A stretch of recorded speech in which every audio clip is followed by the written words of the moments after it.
mi pastor, nada me faltará. El Señor es mi pastor,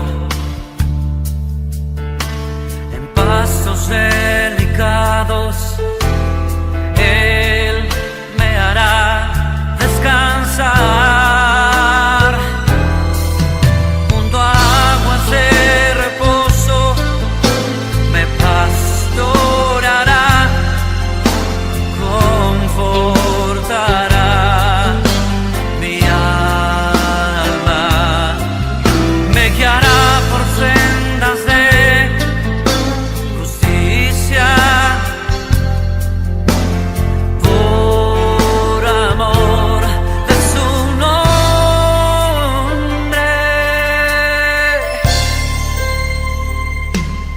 El Señor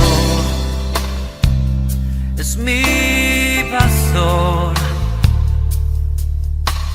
nada me faltará. El Señor es mi pastor, nada me faltará. El Señor es mi pastor, en pastos delicados Él me hará descansar, junto a aguas de reposo me pastoreará, confortará mi alma, me guiará por sendas de justicia, por amor de su nombre.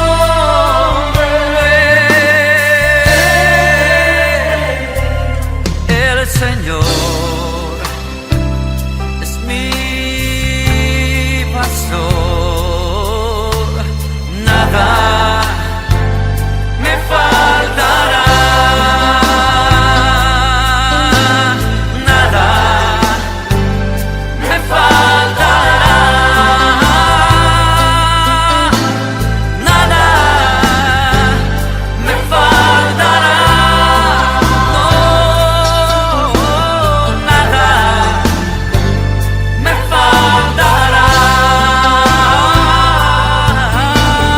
nada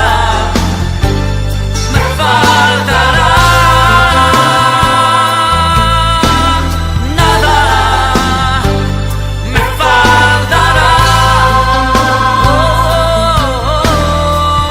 nada me faltará, nada me faltará.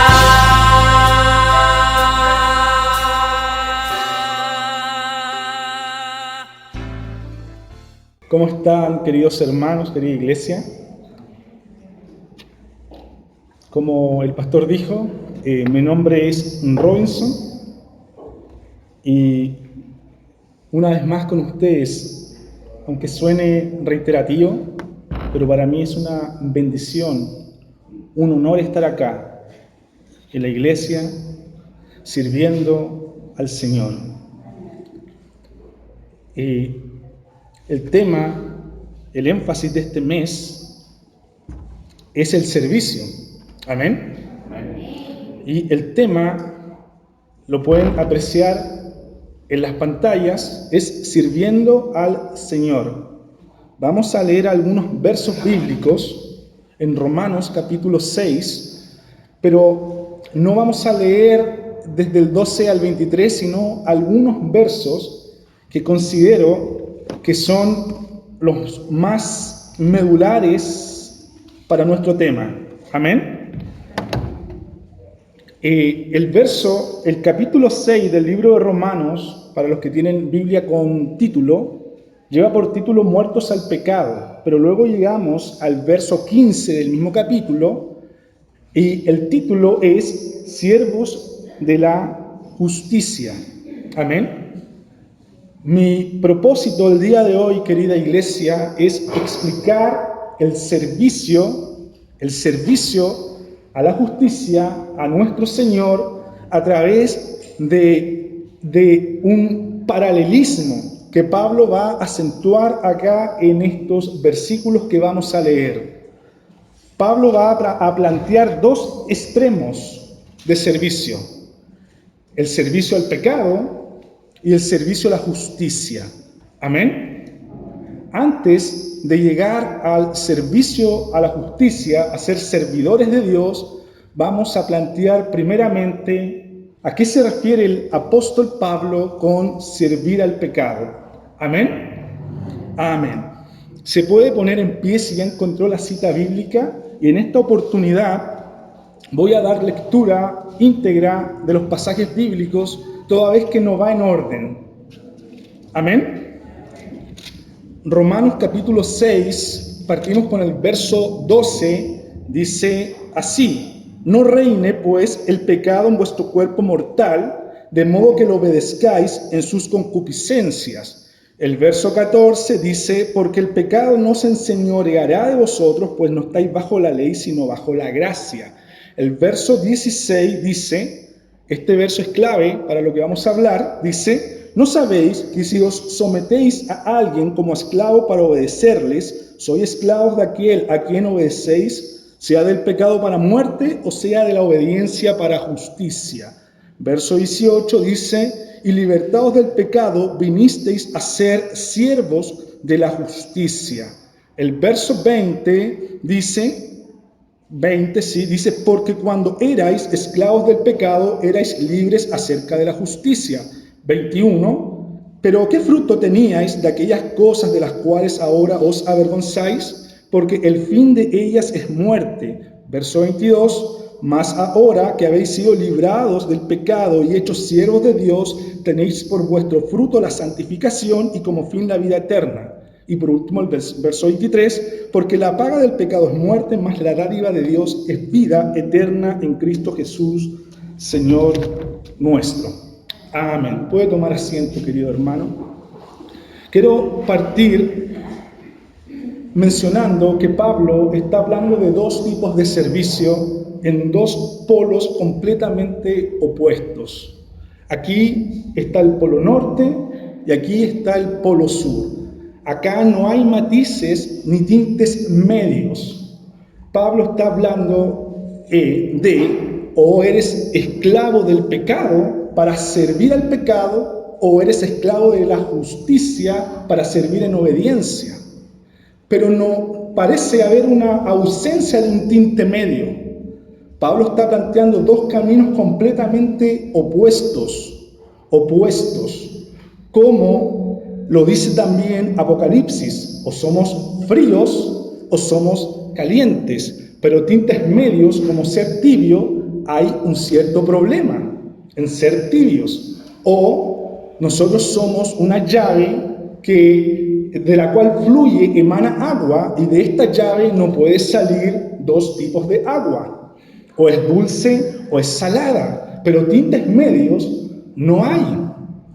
Y al parecer Pablo está planteando ese camino, un camino bien radical: o estamos subyugados y somos esclavos del pecado, o estamos subyugados a Cristo para servir en la justicia. ¿Se entiende hasta ahí, querida iglesia? Bueno, pero ¿por qué Pablo está acentuando tanto este tinte? ¿Por qué Pablo está acentuando, el apóstol, tanto esta radicalidad, estos dos polos opuestos? Y aquí es donde nos debemos detener un poco para entender el contexto cultural de aquel tiempo cuando Pablo escribe esta carta a la iglesia de los romanos. Amén. Quiero que entienda una cosa, y esta es que Pablo entiende que él es judío, que está escribiendo una iglesia cristiana que está sentada en Roma, pero que la cultura predominante de aquel tiempo es la cultura griega. Repito, la cultura predominante o Roma ha adoptado la cultura griega. Amén. Si bien Roma es una y fuente, como sabrán, del derecho, no obstante la cultura es griega. Y los griegos tienen una particularidad. ¿Cómo ven al ser? ¿Cómo entienden ellos al ser? La cultura griega va a establecer a través de pensadores como Platón, va a entender que el ser está dividido, que el cuerpo es una cosa y el espíritu puede estar fuera del cuerpo o apartado del cuerpo. En ese orden de ideas, un cristiano que tiene una fuerte convicción griega podía muy bien pecar con el cuerpo, someter su cuerpo a pecado, a los deleites de la carne, y la convicción de ellos es, pero con mi espíritu sirvo a Dios. ¿Se entiende? Pablo no solamente se encuentra con este problema cultural en la iglesia de los romanos, sino en la mayoría de sus cartas trata este mismo problema. La iglesia de los Corintios, como iglesia griega, querida iglesia, tenían también este problema. Los corintios, por ejemplo, tomaban la Santa Cena del Señor como ocasión para la bebida y la comida. Y estaban bien y ellos estaban internamente en paz, porque el cuerpo lo daban a los deleites del mundo y el espíritu, la concepción griega, el espíritu, bueno, con el espíritu sirvo a Dios. Y ese acto, esa institución de la Cena del Señor se transformaba en glotonerías y se transformaba en borracheras. Y por si fuera poco, lo último, las sobras que quedaban, lo daban a los más desvalidos, los más necesitados que componían la iglesia, que conformaban la iglesia. Pablo, al darse cuenta de esta práctica, producto del pensamiento y de la cultura griega, tiene también que corregir esa acción. De modo que cuando leemos las cartas escritas del apóstol Pablo, nos vamos a encontrar con frecuencia que uno de los grupos o una de las cosas y una de las problemáticas más latentes de la iglesia del Asia Menor y de la iglesia en Europa, en Roma, era precisamente el problema con la filosofía griega, el problema de cómo ha torcido la verdad del Evangelio. Quiero explicar lo siguiente. Pablo tiene otra concepción del ser, tiene la concepción cristiana, no la griega. Pablo dice, no, yo con el espíritu no sirvo a Dios, yo debo servir a Dios con mi ser íntegro, con mi cuerpo y con mi espíritu. Mi cuerpo debe ser una ofrenda, los miembros de mi cuerpo deben ser una ofrenda en adoración, en servicio a Dios. No separar el cuerpo para el pecado y el espíritu para servir a Dios, sino que todo debe ir en servicio a Dios. La concepción de Pablo del ser era un ser íntegro, completo, sirviendo a Dios. ¿Sí? Para parafrasear, para que se entienda esto, a los que son amantes del fútbol, cuando el comentarista dice, han llegado 40.000 almas al estadio, un ejemplo, el comentarista no se está refiriendo al alma propiamente tal, se está refiriendo a la persona íntegra que está allí y que llegó a ver el partido de fútbol. Para que entiendan, esa es la concepción judeo-cristiana de cómo es el ser. Amén. Entonces, cuando Pablo plantea este punto, no reine pues el pecado en vuestros cuerpos mortales, le está hablando a cristianos, a gente ya cristiana, a gente ya restaurada, a gente que ha recibido ya a Cristo en su corazón, pero tenían esta idea de no cambiar su vida, no cambiar las acciones de su vida, no dejar el pecado de lado. Siguieron exactamente igual, pero con el título de cristianos. ¿Se entiende? El primer punto que quiero que notemos, se ve, creo, un poco corrido. El primer punto que quiero que notemos, pero lo tengo acá y lo vamos a explicar, es que Pablo en el verso 12 del capítulo 6 arranca diciendo, no reine pues el pecado en vuestros cuerpos mortales. Acá hay una relación de monarca y esclavo. Lo primero que Pablo va a acentuar es una relación de un monarca y un esclavo. Pero ¿cómo podemos concluir que Pablo le está asignando al pecado un título de monarca, un título de rey, un título de soberano, un título de alguien que ejerce autoridad por sobre los demás? ¿Cómo podemos concluir esto? Por la definición del término griego empleado ahí y que fue castellanizado por reine.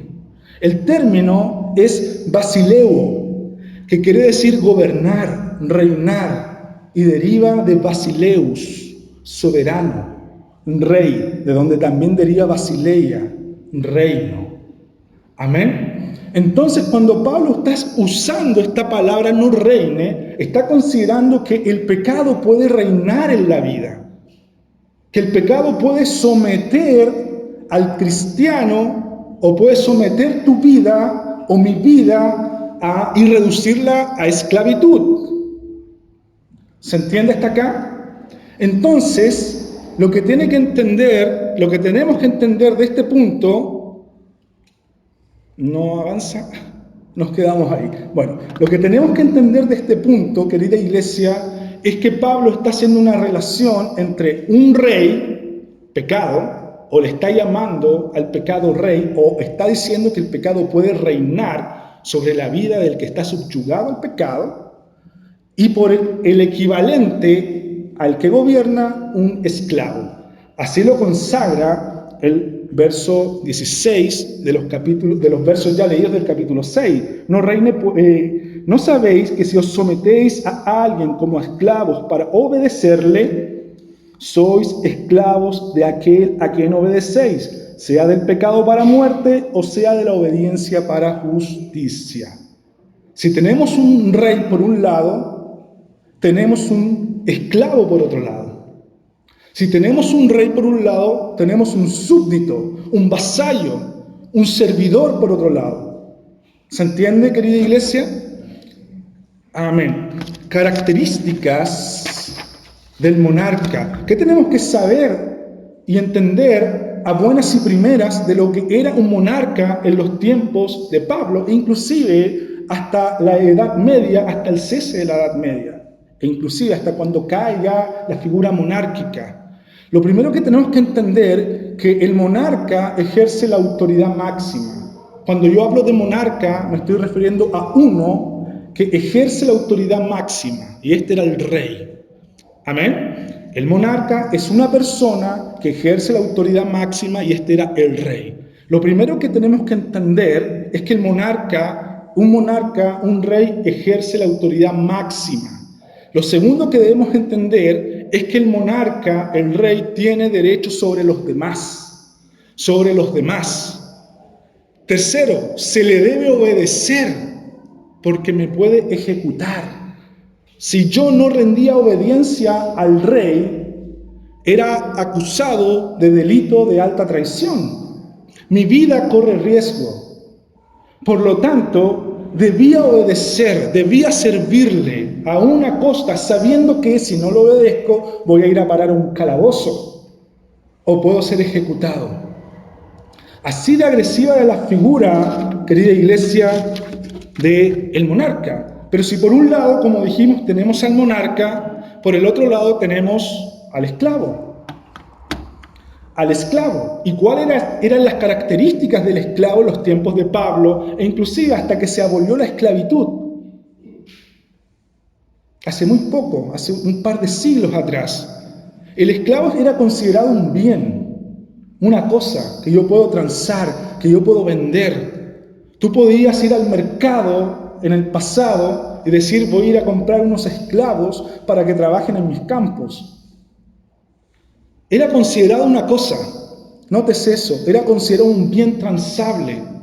No tenía la calidad de persona, no tenía un derecho que lo defendiera. El esclavo en el escalafón social era lo último, lo más bajo, querida iglesia. No se le reconoce voluntad al esclavo, otra de las características, por lo cual no es libre en relación a decidir por él mismo. El esclavo no puede tomar decisiones. ¿Qué dice Aristóteles? Aristóteles dice que el esclavo sí tiene una pequeña voluntad, pero es tan reducida, y aunque la tenga, no importa porque está subyugado al Señor. Aunque la tenga, no importa porque no puede ejercer libremente la voluntad. Esa es la idea de Pablo cuando habla del pecado que puede reinar en nuestras vidas. Una persona cegada, una persona sometida, rendida al pecado. Amén. Acá quiero plantear algo, querida iglesia, para que entendamos un poquitito esta figura, para que la entendamos un poco más. Primero, en relación al monarca, al rey, amén. Quiero que entiendan que el periodo monárquico fue un periodo bastante extenso. Ahora, evidentemente, las figuras de reyes que hay en ciertos países son figuras más representativas. Pero en la antigüedad no era así. El rey era, tipos de reyes eran al parecer abusivos, muy abusivos. Por eso se desata algo que en la historia se llama la Revolución Francesa, donde el pueblo quema Francia, se toma el arsenal de guerra, la Bastilla, y termina guillotinando a los reyes, termina guillotinando al clero, termina guillotinando a los disidentes. Algo pasa. El pueblo está enfurecido, no quiere monarquía, no quiere el rey. ¿Por qué? Porque el rey fue abusivo. Este rey fue abusivo. Y de ahí para atrás, si usted ve la historia de los reyes de Israel, con excepción de algunos, 2, tal vez 3, todos hicieron lo malo delante de Dios. Dejaron entrar la idolatría. Cambiaron los utensilios de Dios por utensilios de adoración a dioses cananeos. Con excepción de unos pocos, hicieron lo malo delante de Dios. Amén. Entonces, hay un punto de quiebre. Hay un punto en el que el que es esclavo dice, ok, ¿cuándo yo puedo ejercer mi libertad? ¿Cuándo yo puedo hablar? Y nos damos cuenta que el esclavo no puede ejercer su libertad libremente, que no la va a ejercer, que está subyugado, que está sometido. Para entender y graficar esto ahora desde el punto de vista del esclavo, hay una película muy recomendada, que es un hecho de la vida real, que se llama 12 años de esclavitud. Si tuvo la oportunidad de verla, lo va a entender. O para los más longevos, tal vez, hay una serie que se llama Kunta Kinte, que también narra la historia o cómo se veía la esclavitud en un cierto sector. Déjame decirte que Kunta, este joven, era un joven libre que vivía en África, que se dedicaba a la caza, un joven fornido que es secuestrado, llevado a otro continente y vendido como esclavo. Él tiene un deseo interno de la libertad. Él recuerda que es libre. Él no se siente esclavo allí. Él se escapa de la mano de su señor y a los días posteriores lo encuentran, lo atrapan y se lo devuelven al amo. Era derecho del amo amarrarlo en una estaca, en un palo, una estaca, y azotarlo, castigarlo. Y aquí viene el sometimiento a través de la coacción de la fuerza. Tu nombre de hoy no será Kunta, será Tobi. Y mientras lo azotaba, le decía, dime tu nombre. Sintiéndose libre, él decía, yo me llamo Kunta, Kunta Kinte. Y lo seguían azotando. ¿Cuál es tu nombre? Kunta. No, tu nombre es Tobi. Llega un punto de quiebre, llega un punto de inflexión, un punto de flagelo, de quebranto, un punto donde él se rinde a la mano fuerte de su Señor y termina diciendo, soy Tobi. Pero el nombre, ¿qué quiere decir? El nombre está diciendo, soy esclavo. Estoy aceptando que soy esclavo porque me están reduciendo a través de la fuerza. Amén. ¿Se entiende hasta ahí, querida iglesia?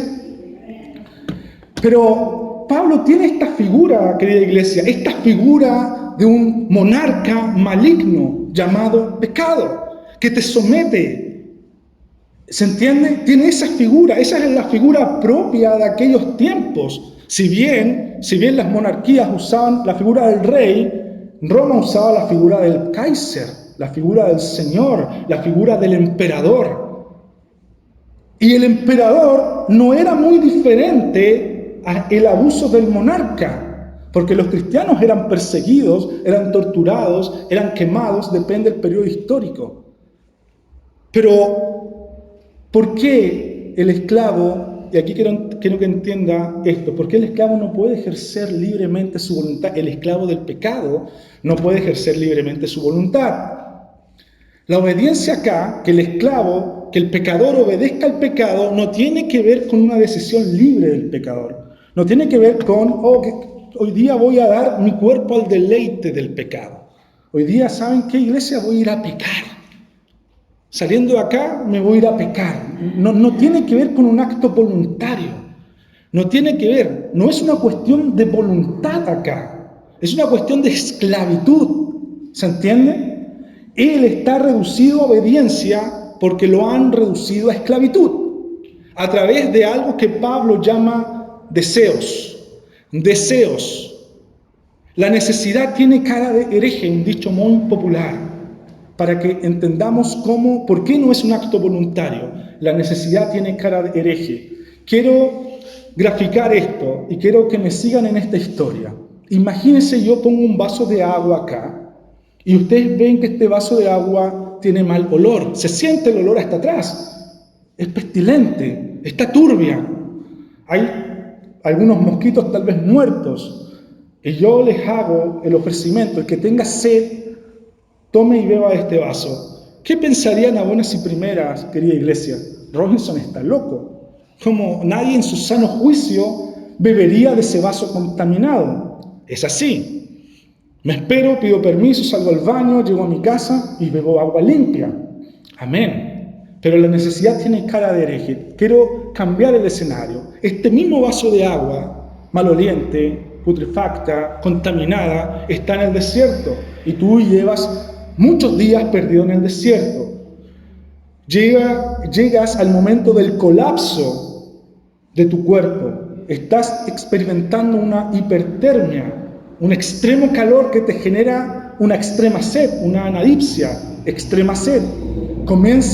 Tus sentidos comienzan a ser volátiles, a volverse locos, comienzas a ver visiones producto de la deshidratación y lo único que tienes en mente es saciar la sed y te encuentras con ese vaso de agua sucia.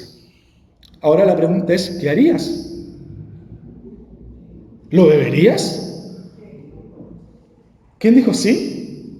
Amén. Amén. ¿Por qué? Porque llega el punto de lo que dije, del quiebre, el punto de la inflexión, el punto donde tu ser es quebrado y reducido, el punto donde tu razón desaparece, el punto donde todo tu anhelo desaparece, de que toda tu necesidad de querer hacer lo bueno desaparece. Terminas rindiéndote a esa causa. Déjame decirte que un programa de nombre Sobreviví, que creo que lo transmitían en el Discovery Channel o en alguno de estos programas, narra la historia de un varón perdido en el desierto. Llevaba varios días perdidos, estaba ya en esta misma situación que acabo de graficar, y él se encuentra con un árbol plagado de murciélagos. No lo duda, toma el murciélago, ni siquiera va a pensar si tiene rabia o no tiene rabia. Él quiere saciar su sed.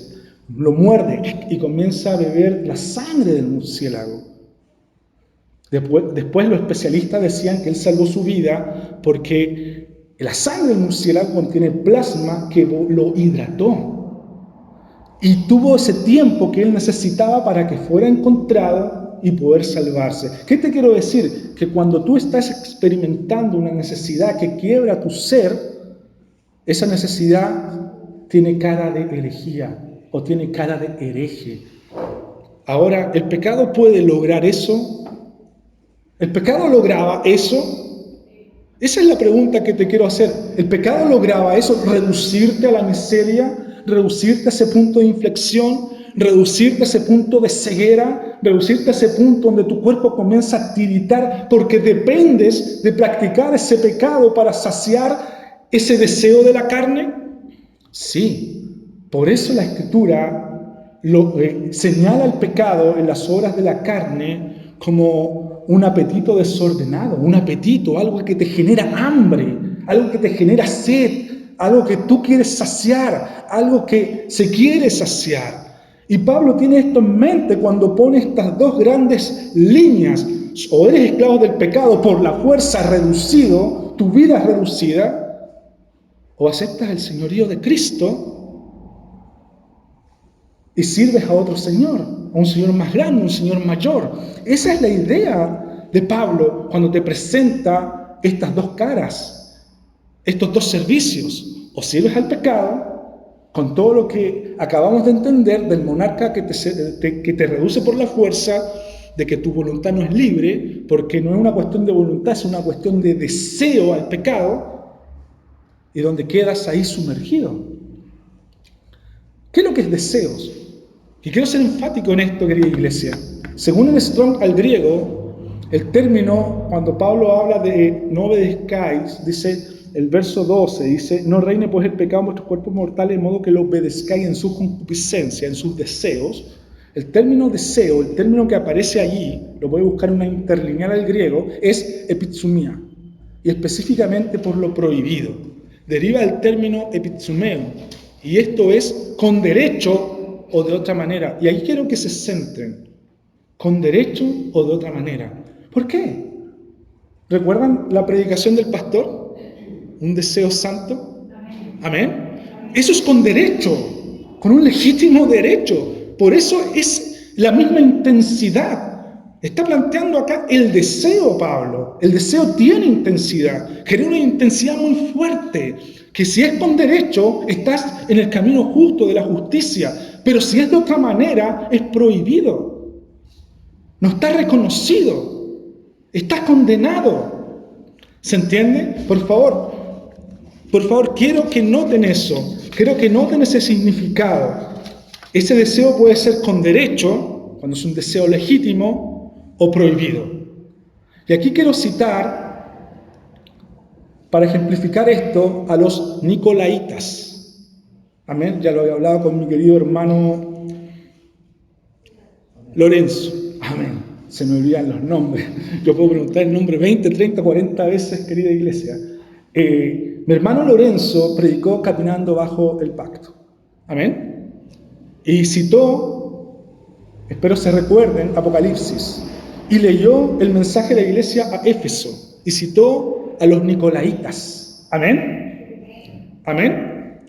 Si no se recuerda, la predicación está en la plataforma YouTube. Amén.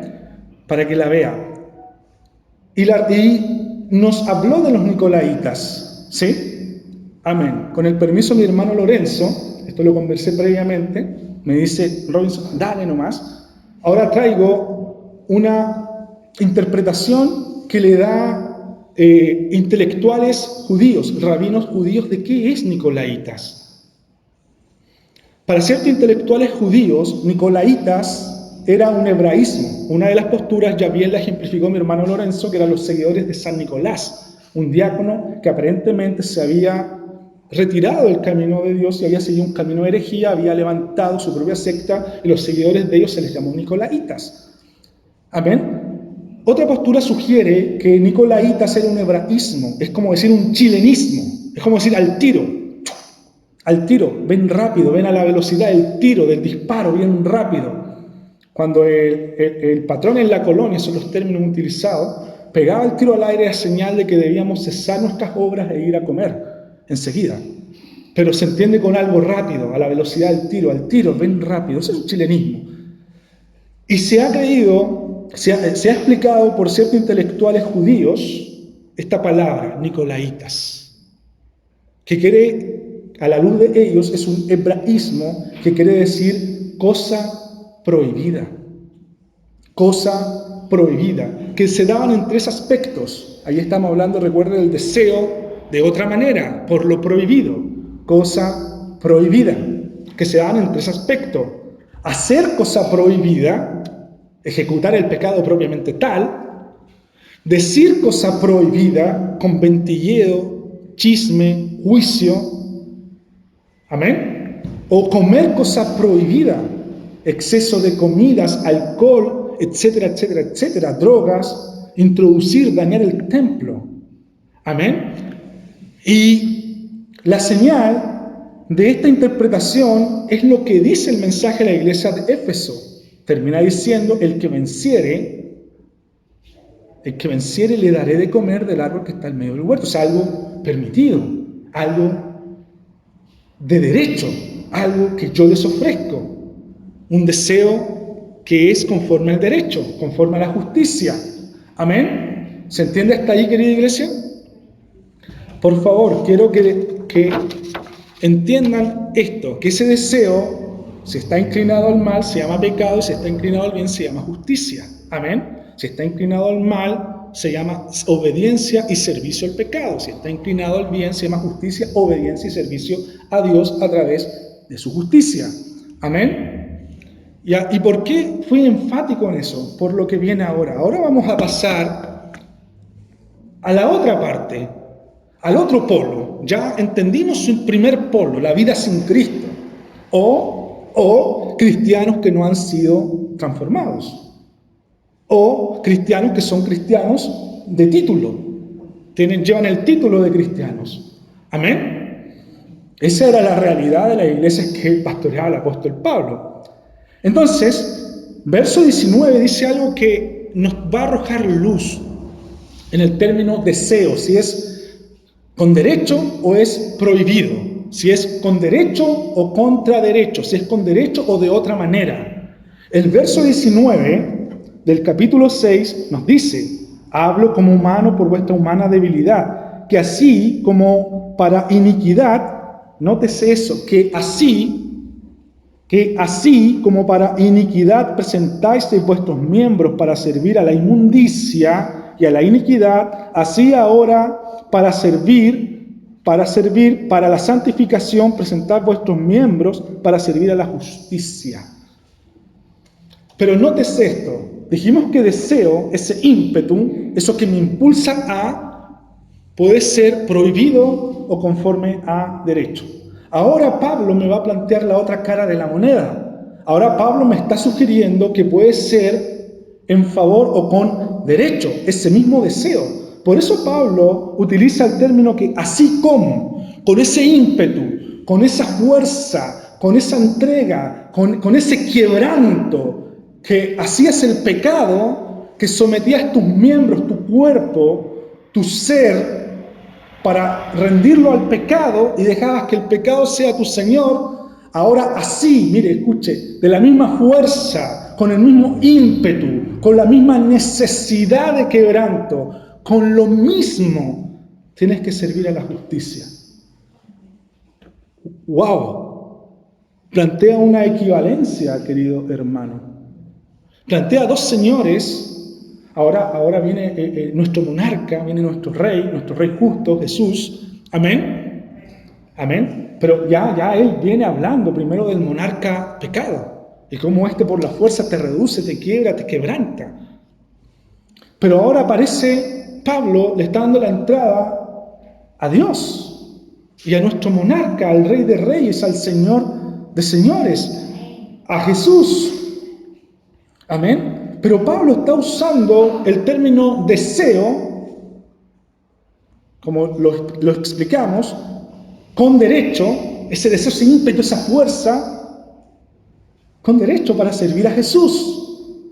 Amén. Si recuerdas el vaso sucio de agua sucia del quebranto y perdimos toda nuestra fuerza, todo nuestro sentido de voluntad y que ha reducido nuestro cuerpo, cuando nos hallamos en esta necesidad, así debe ser el servicio a Dios. No estoy hablando de tomar agua sucia, ahora estoy hablando de esa necesidad, ya no del pecado, esa necesidad de entregarle mi vida, de entregarle mi cuerpo, de entregarle mi espíritu a Él, en servicio a Él, a Jesús, a Cristo, al Hijo del Dios viviente, a Él.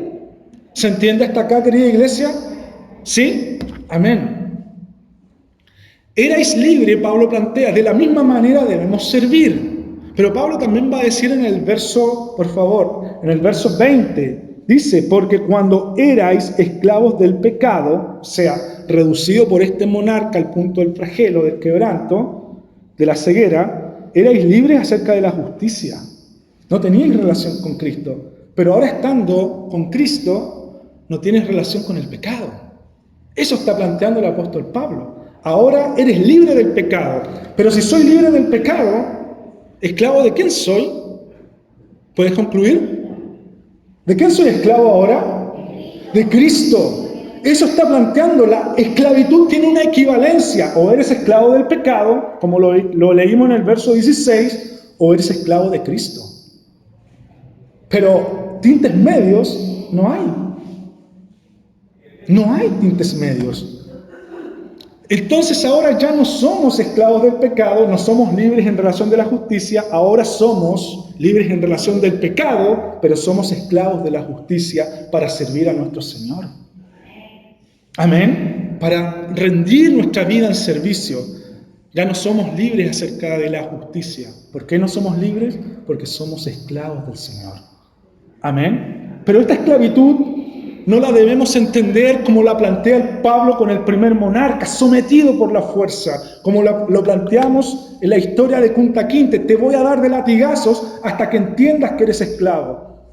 No, es una invitación amorosa al servicio. Es una invitación amorosa al servicio. Es una invitación voluntaria al servicio. Primero déjame decirte que Jesús, en Apocalipsis 19:16, es el Rey de Reyes y es el Señor de Señores. Es el gran monarca de la creación. Es el gran Rey de la creación. Este monarca venció al pecado en la cruz. Este monarca venció la muerte en la resurrección. Este monarca es por sobre todo lo que nos tenía esclavizado.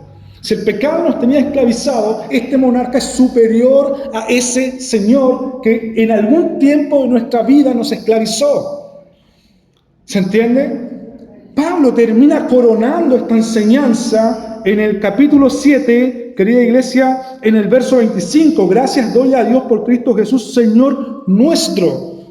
Pablo tiene esa convergencia en el pecado que mora en mí. Yo quiero hacer el bien, yo soy libre para hacer el bien, pero sigo estando en esclavitud, sigo haciendo el pecado. Pero Pablo termina diciendo, gracias doy a Dios por Cristo Jesús.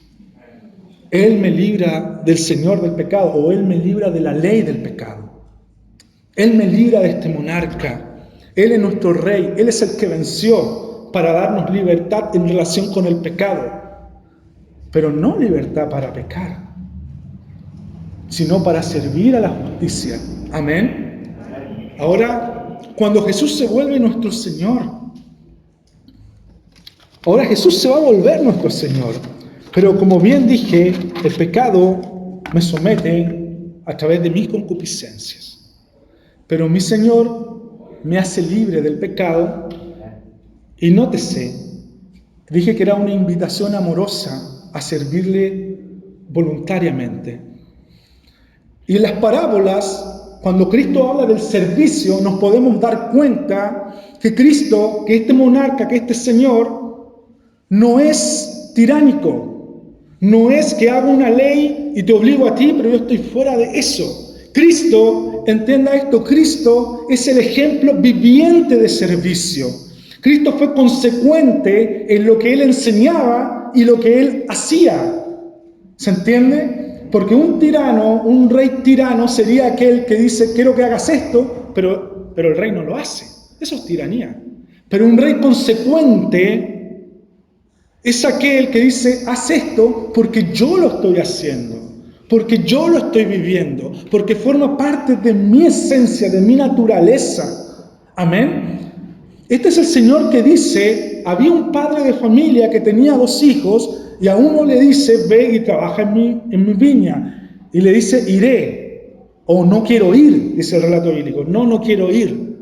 Y le dice a su segundo hijo, ve y trabaja conmigo, trabaja en mi viña. Sí, iré. El primero que dijo que no quería ir, nótese esto, arrepentido fue y trabajó en la viña de su padre. Y el segundo que dijo que si iba a ir, no fue. Cristo hace una pregunta a sus oyentes, a sus discípulos. ¿Quién hizo la voluntad del Padre? ¿Quién fue quien sirvió?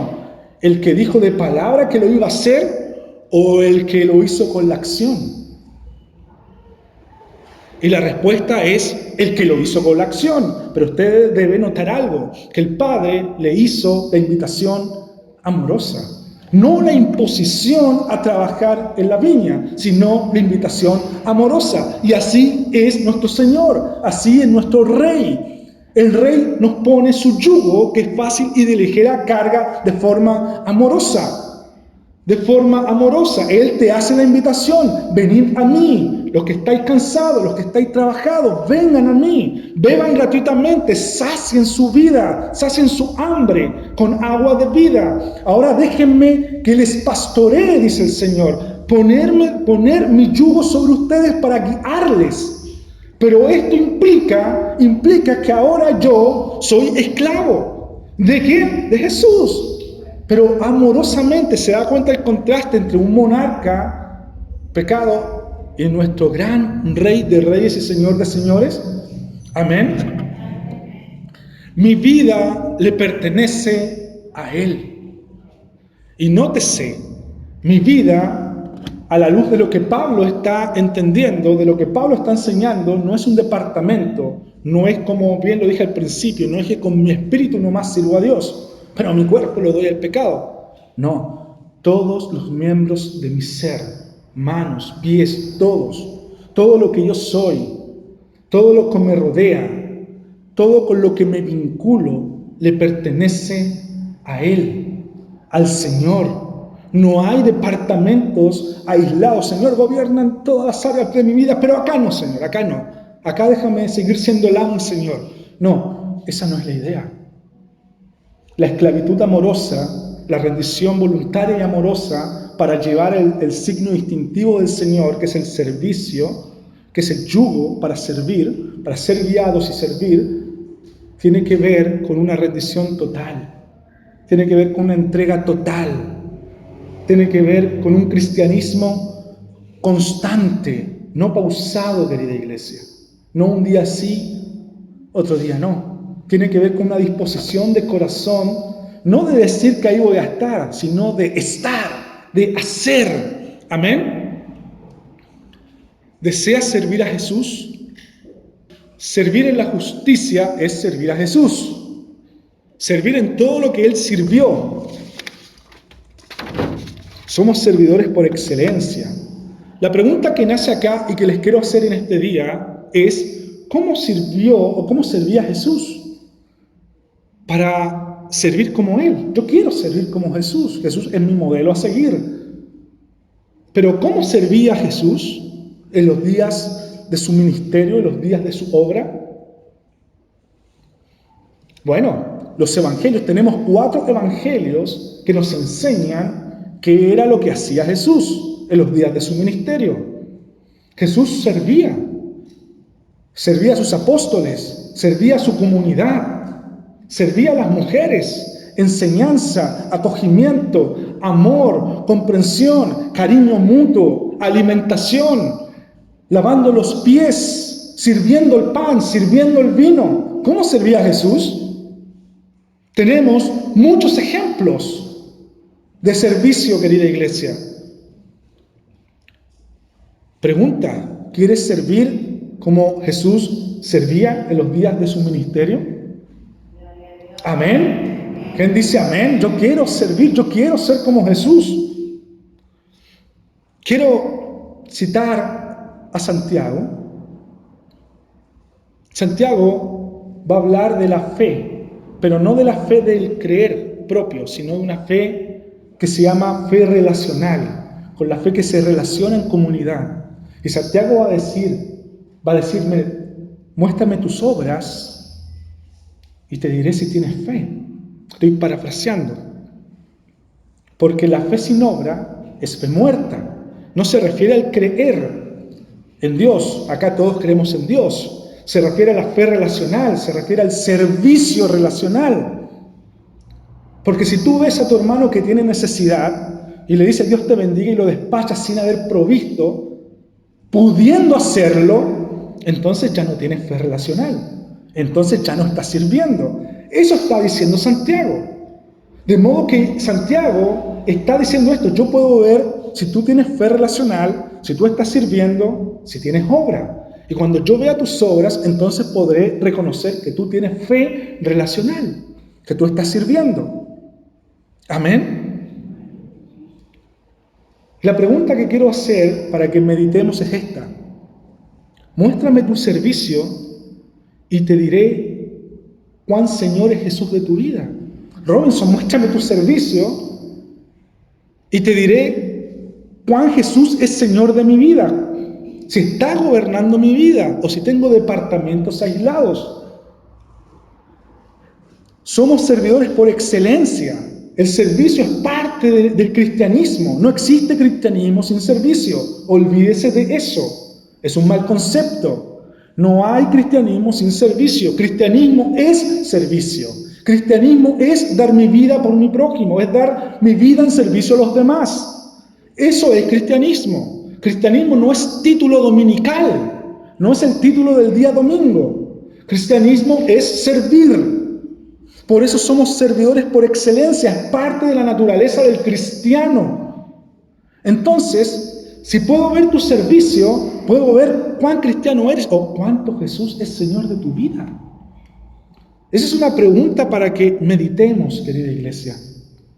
Amén. Es una pregunta para que meditemos. El llamado, el énfasis es el énfasis a servir, el servicio.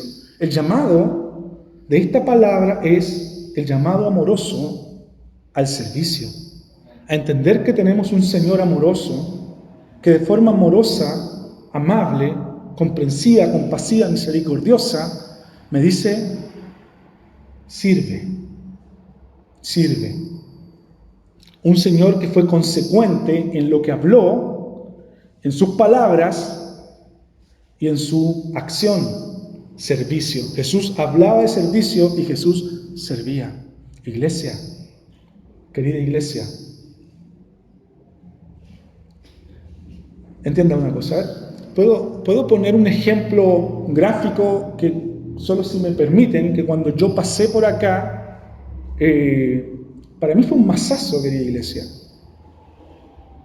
El hermano Bernardo hizo un llamado a servir pintando afuera, un día sábado.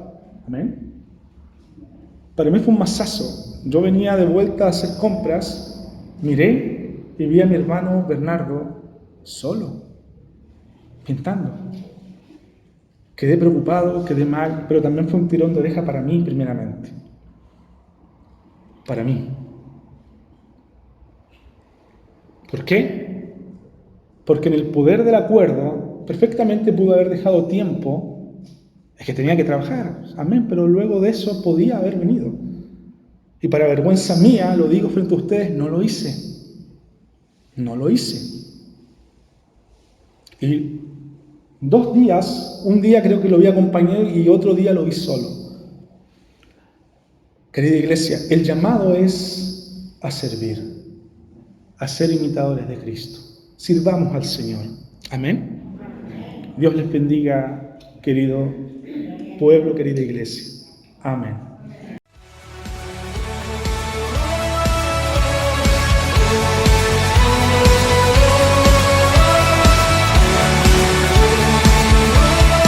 Es tiempo de adorar con pasión.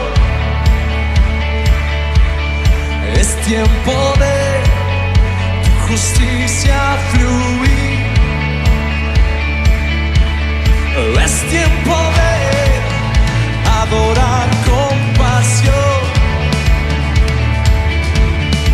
Es tiempo de tu justicia fluir, fluir, fluir. ¡Vamos! Te exaltamos, Dios, en espíritu y verdad. Tú eres santo, tú eres digno. ¡Vamos! Es tiempo